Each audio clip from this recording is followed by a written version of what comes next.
Buenas noches, nuevamente nos encontramos en la última clase referido a permisos y autorizaciones ambientales. Hemos visto a lo largo de estas sesiones la importancia del derecho ambiental en su variante del derecho administrativo ambiental. Como les mencionaba en la clase anterior, los permisos y autorizaciones ambientales son actos administrativos necesarios, ya sea de manera previa a la verificación ambiental. Las posteriores actividades se realizarán sobre la base del proyecto de inversión, dependiendo del sector al que nos refiramos, a los que nosotros brindemos algún tipo de asesoría y que las exigencias dependerán mucho de los lineamientos esbozados en los reglamentos de protección ambiental de cada sector. Sin olvidar que la norma macro en cuanto a certificaciones ambientales es la ley y el reglamento del sistema de evaluación de impacto ambiental.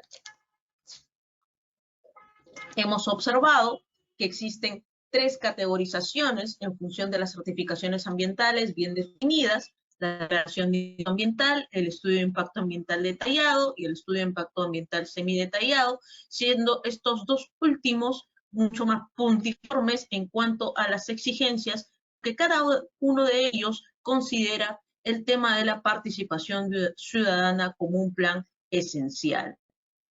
En esta clase, el día de hoy, trataremos de ver algunos permisos y autorizaciones ambientales de diferentes sectores, las obligaciones ambientales que derivan de determinados sectores. Al mismo tiempo, buscaremos plantear algunas características de las metodologías que se implementan o que se utilizan para los estudios de impacto ambiental. También haré referencia a algunos casos de diferentes sectores donde se puede percibir los problemas que pueden surgir a partir de tener o no permisos y autorizaciones ambientales. Y finalmente presentaremos algunos desafíos a nivel de la gestión ambiental empresarial y a nivel de la gestión ambiental estatal. Quisiera iniciar con uno de los sectores que es uno de los sectores más álgidos y donde siempre es cuestionable si se aplica o no el tema de la participación ciudadana como un plan esencial y exigible, y que, como les mencionaba, el tema de la participación ambiental es una manera de evitar conflictos socioambientales, de evitar infracciones administrativas y de evitar procedimientos o procesos a nivel judicial. Que quiera o no, lo que va a ocasionar es el incremento de costos y, bueno, el aumento de multas debido a una infracción. Pasaré a mencionar algunos permisos de autorizaciones ambientales en torno al sector minero. En concordancia con el Reglamento para la Protección Ambiental de las Actividades Minero-Metalúrgicas, el Decreto Supremo 020-2008-EM, esta normativa busca la prevención, la minimización, la mitigación y el control de los riesgos y efectos que pudieran derivarse de las actividades de exploración minera sobre la salud, la seguridad de las personas y el ambiente, así como la rehabilitación ambiental al término de las mismas, propendiendo a un adecuado relacionamiento entre los titulares de las actividades mineras y la población asentada en su ámbito de influencia, a fin de contribuir a un adecuado desarrollo sostenible. Como les decía, cuando hablábamos acerca del Sistema Nacional de Gestión Ambiental, el ente competente para aprobar o desaprobar los estudios ambientales para el desarrollo de actividades de exploración minera, no olvidemos que el tema minero está envuelto en una serie de procedimientos. Tenemos el cateo prospección, la exploración minera, la explotación minera, el tema de beneficio, un beneficio general, el transporte, y sobre la base de estas actividades también se van a requerir una serie de autorizaciones y permisos ambientales. Los estudios ambientales dependiendo de la magnitud de la actividad económica minera a realizar. El OEFA es el ente competente, les mencionaba, uno de los sectores que tiene atribuido el OEFA para temas de fiscalización y sanción, es el tema de la exploración minera, el sector minero en sus distintas fases. El artículo 5, por ejemplo, del Reglamento de Protección Ambiental de las actividades mineras, plantea de forma clara que antes de iniciar actividades de exploración minera, el titular debe contar con el correspondiente estudio ambiental aprobado. Ya decíamos, la certificación ambiental va a ser un instrumento de gestión ambiental que va a garantizar que la actividad económica que se está realizando no atente contra el ambiente ni la salud de las personas. Ello también se encuentra regulado en el artículo 24 de la Ley General del Ambiente y en los artículos 3 y 4 del Sistema Nacional de Evaluación de Impacto Ambiental. El titular está obligado a adoptar medidas y buenas prácticas para prevenir, controlar, monitorear, mitigar, restaurar, rehabilitar o reparar, según corresponda, los impactos y efectos negativos generados por su actividad. Algunos de los permisos que se solicitan dentro del tema minero, existe el permiso de servidumbre de terreno superficial. ¿Este permiso qué implica? Implica y se encuentra ligado a la entrega de concesión, donde se asume que el derecho para desarrollar actividades de exploración y o explotación implica que el titular de la concesión pueda obtener y utilizar el terreno superficial. De ahí que cuando este terreno cuente con un propietario, es decir, el titular de la concesión minera, el titular de la concesión minera deberá llegar a un acuerdo. Es decir, estamos hablando de un terreno donde se tiene que aplicar una negociación para poder realizar el trabajo de exploración y explotación minera. De esta manera, el titular del proyecto de inversión tiene que negociar con el propietario de tal manera que pueda adquirir la propiedad del bien o la culminación de un procedimiento para obtener una servidumbre minera. Se busca primero llegar a un acuerdo en donde participa activamente la autoridad minera y por ello se propone el trato directo entre el titular de la concesión y el propietario del predio. No se olviden que cuando hablábamos del derecho constitucional ambiental, hacíamos referencia a una constitución ambiental desde una perspectiva económica. Y hablábamos del artículo 66, donde refiere acerca de que los recursos naturales son patrimonio de la nación y que existirá un título habilitante para que los privados puedan realizar diferentes actividades económicas como la explotación o la exploración de estos recursos naturales. Estamos hablando de la concesión. Y sobre la base de la concesión también se pueden generar una serie de títulos habilitantes para desarrollar otro tipo de actividades dentro de los diferentes sectores, en este caso del sector minero. Siguiendo con el tema de la servidumbre de terreno superficial, en conciliación, la Dirección General de Minería se encargará de brindar toda la información legal sobre la servidumbre minera al propietario, así como sobre sus derechos. También deberá designar un perito minero de la nómina oficial para que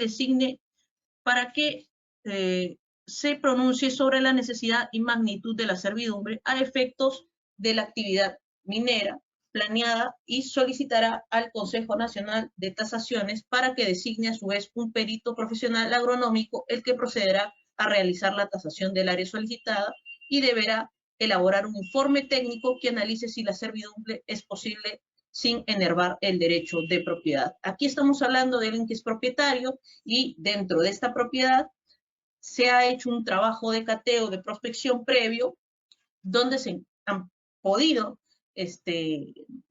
detectar que existen minerales y es necesario aplicar un permiso de servidumbre de terreno superficial, donde la Dirección General de Minería juega un rol muy importante para poder ser un facilitador y se puede obtener este permiso de servidumbre de terreno superficial. La base normativa sobre lo que les refiero está en el artículo 7, en el reglamento del artículo 7 de la ley número 26.505, asociado a lo que son servidumbres sobre tierras para el ejercicio de actividades mineras o de hidrocarburos. Algunos otros permisos que se tramitan dentro del sector minero se encuentra el CIRA, que ya lo hemos tratado el día de ayer, y les decía que dentro de la infografía que les había mencionado, y la importancia de que el proyecto de inversión no esté envuelto o no esté afectando patrimonio arqueológico, y ayer surgía una interrogante: ¿qué pasaría si yo estoy realizando mi actividad económica y tengo de casualidad afecta el patrimonio arqueológico, lamentablemente habría que probar que no se tuvo conocimiento y que, digamos, no existió algún tipo de negligencia. Porque lo que no podemos olvidar es que dentro del tema ambiental hay una responsabilidad objetiva. Y por eso vuelvo al sentido de decir que el tema administrativo ambiental se basa en un principio de legalidad y en un principio de tipicidad. Y la infracción administrativa debe estar en la normativa sobre la materia para poder imputar una infracción administrativa. Y a su vez, esto implica una sanción administrativa. Entonces, uno tiene que probar que no existió ningún tipo de negligencia, ningún tipo de desidia cuando realiza una actividad económica y afecta de alguna manera patrimonio arqueológico en el caso del CIRA. El CIRA es también necesario para actividades del sector minero a nivel de exploración, de explotación de minerales. También, dentro de los permisos que se tramitan en el sector minero está la autorización para inicio de actividades de explotación, los permisos para uso de explosivos que son tramitados ante la SUCAME, aquí les he dejado también la base normativa al respecto, los derechos de uso de agua, que ya veíamos el día de ayer de manera general, son tramitados ante el ANA. Existen permisos de usos de agua que se otorgan sobre una base permanente para utilizar los recursos de agua sobrante en función de la eventual disponibilidad del agua. Pueden ser por superávit hídrico o sobre aguas residuales. Son otorgados por el ANA a través de las autoridades administrativas del agua, ¿no? Esto lo vamos a encontrar de manera más puntual en la Ley de Recursos Hídricos, la ley número 29338. Aquí les he dejado los artículos donde pueden revisar el tema de los permisos de usos de agua para diferentes actividades económicas.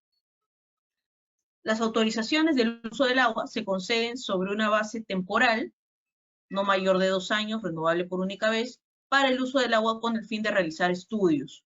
Ya lo veíamos ayer también que se solicitaba a través del ANA, para llevar a cabo obras de infraestructura u otras obras transitorias y especiales, y el tema del lavado de suelos.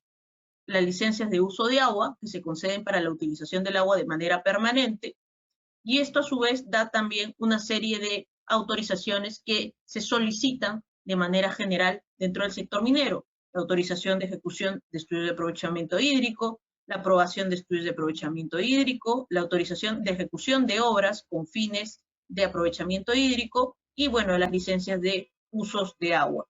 La base normativa está ligada a lo que es la Ley General de Recursos Hídricos. Otra de las autorizaciones que se solicita dentro del sector minero está la autorización de vertimientos de aguas residuales tratadas.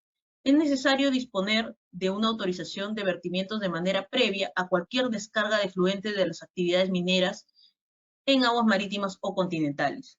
Debe ser obtenida del ANA contando con un dictamen favorable del MINEM y la DIGESA. Se requiere instrumento ambiental aprobado por la autoridad competente. Esta autorización es ex post, es decir, una vez que se obtiene ya la certificación ambiental. La vigencia, de acuerdo a las características del proyecto, y no menor de 2 años ni mayor de 6 años. Requiere la presentación de documentos técnicos que acrediten que los vertimientos no contaminan las aguas, que causen daño o peligro para la salud humana, ni perjudican el desarrollo normal de la flora o la fauna del lugar. Los titulares deben pagar una retribución por el vertimiento de aguas residuales en aguas marinas o terrestres del país. Los nuevos criterios todavía no están determinados. Cuando hablemos de temas de permisos y usos de agua, licencias de uso de agua, autorizaciones de vertimientos de aguas residuales, en general lo van a poder encontrar en la Ley de Recursos Hídricos. La Ley General de Recursos Hídricos es donde se establecen qué permisos y qué autorizaciones se facilitan a los diferentes sectores. Dentro del sector minero, algo que también es esencial es este instrumento referido a los planes de cierre. Cuando se quiere cerrar una actividad, cuando se quiere finiquitar una actividad económica determinada. En este caso, el plan de cierre de minas es un instrumento de gestión ambiental conformado por acciones técnicas y legales efectuadas por los titulares mineros, destinados a establecer determinadas medidas que se deben adaptar con el fin de rehabilitar el área utilizada o perturbada por la actividad minera para que ésta alcance características del ecosistema compatible con un ambiente saludable y adecuado para el desarrollo de la vida y la preservación paisajística. El plan de cierre no es más que la traducción del principio de internalización de costos. Yo les mencionaba durante las diferentes clases que el principio de internalización de costos, que es un principio de derecho internacional ambiental y que se ha traducido en la Ley General del Ambiente y en la Ley del Sistema Nacional de Gestión Ambiental, lo que busca es que el titular del proyecto de inversión no reaccione cuando exista un daño, sino que sobre la base del principio de prevención, dentro de los costos de su actividad económica, asuma que en algún momento va a tener que existir algún proceso de rehabilitación, de restauración y, bueno, en última instancia, de compensación ambiental. Pero siempre se debe tender a rehabilitar o a dejar mínimamente el ecosistema similar a lo que estuvo en algún momento, ¿no? El ecosistema no se ve afectado en su totalidad. La rehabilitación propuesta por el plan de cierre se llevará a cabo mediante la ejecución de medidas que sean necesarias realizar antes, durante y después del cierre de operaciones. Es algo permanente, cumpliendo con las normas técnicas establecidas, las mismas que permitirán eliminar, mitigar y controlar los efectos adversos del ambiente generados o que se pudieran generar por los residuos sólidos, líquidos o gaseosos producto de la actividad minera. Por no efectivizar un plan de cierre donde se considere el tema de la rehabilitación, también es pasible de infracción administrativa y de multas. Es una obligación ambiental cuando yo quiero cerrar mi actividad económica, cuando quiero finiquitar esta actividad económica, es necesario, en el caso del sector minero, tener un plan de cierre bien definido donde se establezcan las medidas necesarias antes, durante y después del cierre de operaciones. Eso tiene que estar plasmado en función de normas técnicas y que permitan controlar ello y que el ecosistema por lo menos esté con las características similares a las que tuvo anterior a la actividad económica de minería. El plan de cierre de minas deberá realizarse en forma progresiva durante la vida útil de la operación minera, de acuerdo al cronograma aprobado por la autoridad competente. Al término de las actividades, se procederá al cierre del resto de áreas y o instalaciones que por razones operativas no pudieran cerrarse durante la etapa productiva o comercial. Aquí he tratado de extraer algunos artículos importantes del Reglamento de Gestión Ambiental de Hidrocarburos y, como siempre menciono, los reglamentos de gestión ambiental de cada sector son base para poder comprender de dónde deriva la importancia de tener permisos y autorizaciones ambientales de manera anterior, durante y posteriormente al desarrollo de la actividad económica. El Reglamento de Gestión Ambiental del Sector Hidrocarburos se establece a través del Decreto Supremo número 039-2014-EM y en su artículo 3 es claro al describir la responsabilidad que tienen los titulares de las actividades de hidrocarburos. Los titulares de las actividades de hidrocarburos son responsables del cumplimiento de lo dispuesto en el marco legal ambiental vigente. Cuando hablamos de marco legal ambiental vigente, estamos hablando de toda la normativa a nivel ambiental. Estamos hablando de la normativa administrativa ambiental, estamos hablando de la normativa constitucional ambiental, estamos hablando de la normativa penal ambiental, estamos hablando también de la normativa civil ambiental. En los estudios ambientales y o instrumentos de gestión ambiental complementarios aprobados y cualquier otra regulación adicional dispuesta por la autoridad ambiental competente. Son responsables, por ejemplo, de aquellas normativas ambientales sectoriales, exigencias que tienen a través de los reglamentos de gestión ambiental cada sector. Los titulares son responsables de las emisiones atmosféricas, de las descargas de efluentes líquidos, de la disposición de sus residuos sólidos de las emisiones de ruido. Y ustedes podrán darse cuenta, cuando hablamos de emisiones atmosféricas, estamos haciendo referencia a límites máximos permisibles, estándares de calidad del aire, emisiones de ruido, estándares de calidad del ruido, disposición de residuos sólidos, adecuada gestión de residuos sólidos, desde las instalaciones que construyan u operen directamente o a través de terceros. En particular, aquellas que exceden los LMP y los ECA vigentes, siempre y cuando se demuestre en este último caso que existe una relación de causalidad entre la actuación del titular de la actividad de hidrocarburos y la transgresión de dichos estándares. Si hay una transgresión de los LMP y los estándares de calidad, estándares de calidad ambiental, estaremos inmersos en una infracción administrativa y aún una posterior sanción. Los titulares de las actividades de hidrocarburos son también responsables de prevenir, minimizar, rehabilitar, remediar y compensar los impactos ambientales negativos generados por la ejecución de sus actividades de hidrocarburos. Un claro ejemplo del principio de internalización de costos y del principio de responsabilidad ambiental. Y por aquellos daños que pudieran presentarse por la deficiente aplicación de las medidas aprobadas en el estudio ambiental y o instrumento de gestión ambiental complementario correspondiente, así como por el costo que implique su implementación. Claramente, aquí existe un desglose de los principios ambientales. Aquí se visualiza el tema del principio de prevención, el principio de internalización de costos, el principio de responsabilidad ambiental, el principio de compensación ambiental